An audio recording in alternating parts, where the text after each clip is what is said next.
In the spring of 1987, President Reagan and I were driven into a large hangar at the Ottawa airport to await the arrival of Mrs. Reagan and my wife Mila prior to departure ceremonies for their return to Washington following their highly successful state visit to Canada.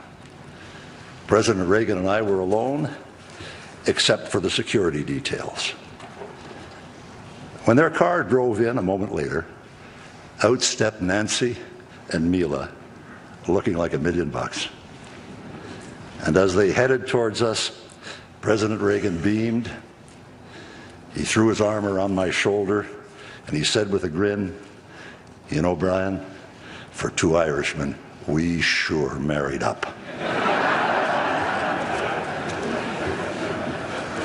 I mention this anecdote again because it reflects a unique Reagan reality. She really always was on his mind. We all know of Ron's great love and admiration for Nancy and the elegant and constant manner in which he publicly expressed it. One day at the White House, after another glowing, absolutely glowing tribute by President Reagan to his beloved Nancy, I said privately, "You know, Ron, you're going to get me and all the rest of us here in a whole lot of trouble with our wives because we can't keep up with you."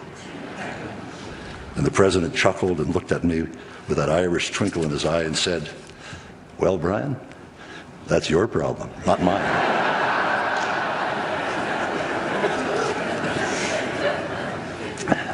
To illustrate this absolutely unique partnership and relationship, let me share with you today a letter he wrote to Nancy on their first Christmas together in the White House on December 25, 1981.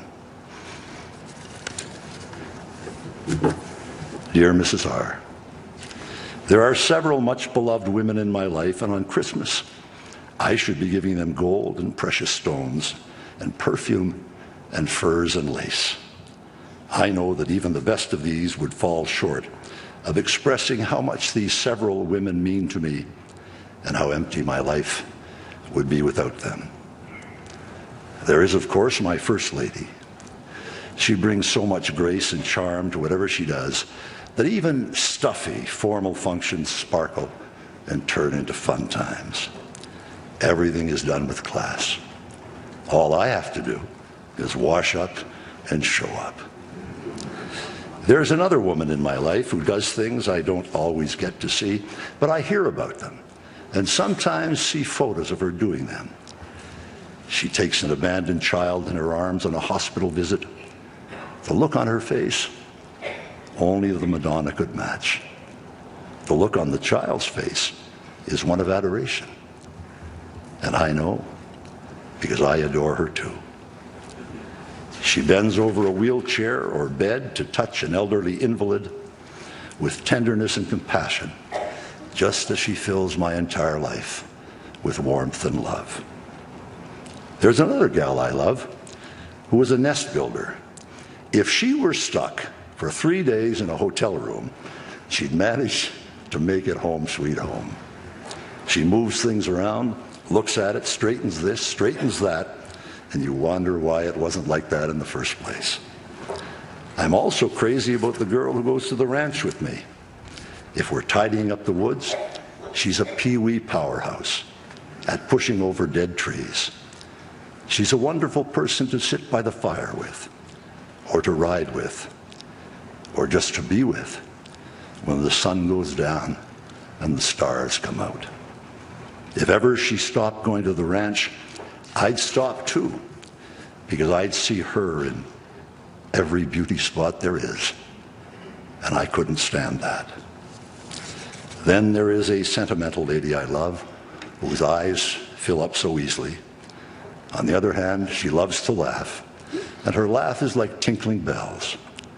I hear those bells, and I feel good all over, even if I tell a joke she's heard many, many times before. Fortunately, All these women in my life are you. Fortunately for me, that is, for there could be no life for me without you. Browning asked, "How do I love thee? Let me count the ways." For me, there is no way to count. I love the whole gang of you. Mummy, First Lady, the sentimental you, the fun you, and the pee-wee powerhouse you. Merry Christmas, you all. With all my love, lucky me. Theirs was a love story for the ages. As first couple, Ron and Nancy Reagan represented America with great distinction. They had a magnificent sense of occasion.